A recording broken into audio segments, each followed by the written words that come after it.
میرے رسول کریم سید عالم صلی اللہ علیہ وسلم اپنے غلاموں پہ کرم فرماتے۔ شاہ ولی اللہ محدث دہلوی ہندوستان میں جتنے مکاتب فکر ہیں سب کے متفقہ پیشوا ہے شاہ ولی اللہ۔ جو بھی کسی مکتبہ فکر سے تعلق رکھتا ہے شاہ ولی اللہ صاحب سے اس کا سلسلہ حدیث ملتا ہے۔ شاہ ولی اللہ صاحب کہتے ہیں میرے ابا جی شاہ عبد الرحیم محدث دہلوی بیمار ہو گئے، ساری زندگی نبی پاک کا دین پڑھایا، ساری زندگی حضور کے فرمان سے لوگوں کو آگاہ کیا، قرآن و سنت کا درس دیا، فالج ہو گیا، لوگ باتیں کرنے لگے۔ کہتے ہیں میرے والد صاحب کہتے ہیں میں رونے لگا کہ یا رسول اللہ میں کسی اور کا تو نہیں، میں تو آپ کا ہوں، نظر کرم ہونی چاہیے۔ فرماتے ہیں میرے والد گرامی کہ اچانک میرے گھر میں روشنی پھیلنے لگی، خوشبو آنے لگی، اور میرے استاد گرامی شاہ عبدالعزیز محدث دہلوی خواب میں آئے، کہنے لگے عبد الرحیم یہ چارپائی سیدھی کر، جس طرف تیری چارپائی کے پیر ہے یہ دروازہ اس طرف کھلتا ہے، جلدی سے سائیڈ بدل۔ کہتے ہیں میں نے فٹافٹ شاگردوں سے کہا سائیڈ بدل دی۔ میں نے کہا استاد جی کیا ہونے لگا ہے؟ کہنے لگے تیرے گھر میں رسول اللہ تشریف لا رہے ہیں، نبی پاک کی جلوہ فرمائی کا وقت ہے۔ انفاس العارفین میں شاہ ولی اللہ، میں نے اس آدمی کی بات چھیڑی ہے جو سب کے متفقہ ہے۔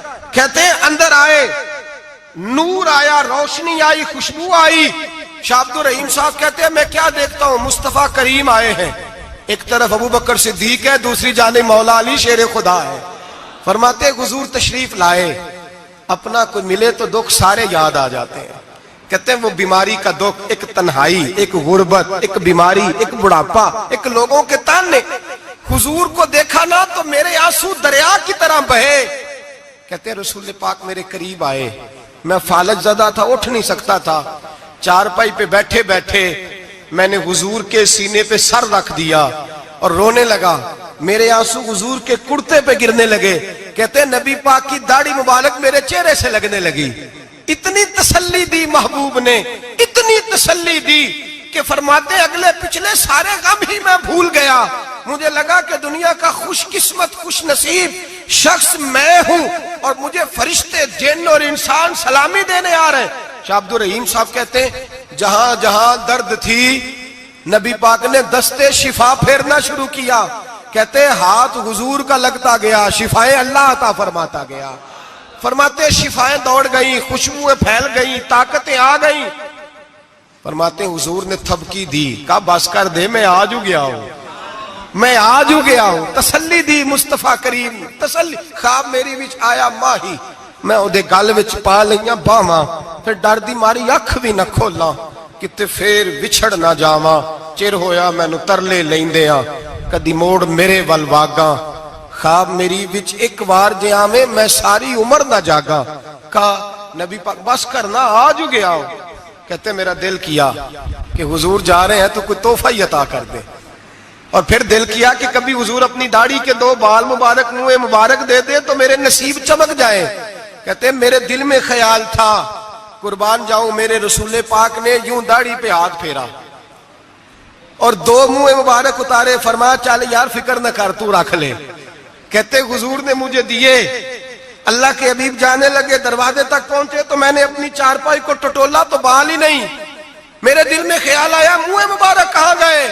کہتے ہیں نبی پاک نے رخ پھیرا اور حضور نے فرمایا تکیہ اٹھا کے دیکھ، میں نے تیرے تکیے کے نیچے رکھ دیے، تکیہ اٹھا کے دیکھ۔ فرماتے حضور چلے گئے، سویرے چنگا بھلا اٹھ کے چلنے لگا تو لوگ کہنے لگے یہ کرشمہ کیسے ہوا؟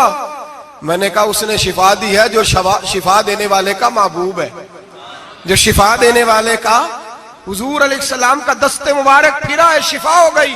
اور میں نے کہا دلیل یہ ہے کہ مصطفیٰ یہ اپنے 2 بال مبارک بھی دے گئے۔ تو اعتراض کرنے والے فوراً کان کھڑے ہو گئے، عقل کو تنقید سے فرصت نہیں، عشق پر ایمان کی بنیاد رکھ۔ کہنے لگے یہ واقعی حضور کے 3 آ گئے، کہنے لگے واقعی۔ میں نے کہا جاؤ دھوپ میں لے کے جاؤ۔ کہتے وہ تینوں لے کے گئے، جب کمرے سے نکلے تو بادل کے ٹکڑے نے آ کے سایہ کر دیا۔ بادل کا ٹکڑا سایہ کرتا ہے، ایک مان گیا، 2 کہنے لگے جی اچانک ہو گیا۔ میں نے کہا دوبارہ جاؤ، 1 بار نہیں 2 بار نہیں 100 بار جاؤ۔ میں رسول اللہ کا نوکر ہوں، میں نوکری کر کے کھاتا ہوں، جھوٹ بول کے نہیں کھاتا۔ میں حضور کے نام پہ جھوٹ بولوں گا؟ اور جس کو نوکری کرنے سے وہ راج کے دے، اسے جھوٹ بولنے کی کیا ضرورت ہے؟ فرمایا وہ دوسری بار گئے، سایہ پھر ہوا، آ کے میرے قدموں سے لگ گئے، کہنے لگے آپ بالکل ہی سچ کہہ رہے ہیں۔ ایک اور جماعت آ گئی، کہنے لگے ہمیں بھی زیارت کرائیں۔ میں نے تالے میں رکھے ہوئے تھے، تالا کھولتا ہوں تو کھلتا ہی نہیں، کھولتا ہوں تو کھلتا ہی نہیں۔ کہنے لگے شاہ جی خیر تو ہے، کیوں نہیں کھلتا؟ تو میں نے نظر ڈالی، میں نے کہا تم میں کوئی ایسا تو نہیں جس پہ غسل فرض ہو؟ غسل فرض ہو؟ ایک بندہ گردن جھکا کہنے لگا حضرت غلطی ہو گئی، میں فٹافٹ آ گیا نا، آ نہیں سکا۔ میں چل نکل مجمع سے۔ جو رب اپنے محبوب کے وجود پر مکھی نہیں بیٹھنے دیتا، جس نے محبوب کا سایہ نہیں بنایا کہ کسی کا پیر نہ آ جائے، وہ محبوب کے منہ مبارک کے قریب ناپاک آدمی کو آنے دے گا؟ نکل۔ کہتے ہیں مجمع سے نکلا، میں نے چابی لگائی تو تالا فوراً ہی کھل گیا۔ واللہ وہ سن لیں گے، فریاد کو پہنچیں گے ہم۔ اتنا تو ہو کوئی فریاد کرے دل سے۔ ایک درویش سے کسی نے مدینے میں پوچھا تھا، اس نے کہا تھا یار لوگ اکتا بھی جاتے ہیں بار بار مدینے، بار بار مدینے، بار بار مدینے۔ جملہ درویش کا ہے، اگر آپ کی سمجھ میں آ گیا تو بڑی اچھی بات ہے، نہ بھی آیا تو جملہ تو قیمتی ہے۔ کہا جناب بار بار مدینہ شریف بندہ اکتا بھی تو جاتا ہے تو اتنی بار؟ تو کہنے لگے اکتاتا وہ ہے جس سے گھر والے صحیح سلوک نہیں کرتے۔ جو کسی کے گھر جائے اور اسے پیار ملے، احترام ملے، کھانا اچھا ملے، شفقت ملے، محبت ملے، وہ تو کہتا ہے میں نے پھر جانا ہے، میں نے پھر جانا ہے، میں نے پھر جانا ہے۔ اور کئی دفعہ اپنے بچوں سے لڑ کے کہتا تمہارے پاس نہیں رہنا، اس کے پاس جانا ہے جو میری قدر بڑی کرتا ہے۔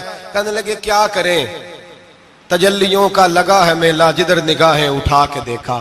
یہ اس دروازے سے خیرات ہی نہیں ملتی، پیار بھی بڑا ملتا ہے۔ تو میرے بھائی حضور کا دیدار ہوتا ہے تو سورج میں روشنی ہے، نبی پاک کے جلوے چمکتے ہیں تو چاند میں ٹھنڈک ہے، حضور کے جلوے مہکتے ہیں تو سورج میں خوشبو ہے، پھولوں میں خوشبو ہے، چمیلی میں حسن ہے۔ یہ سارا حسن میرے مصطفیٰ کریم سید عالم صلی اللہ تعالی علیہ وآلہ وسلم کے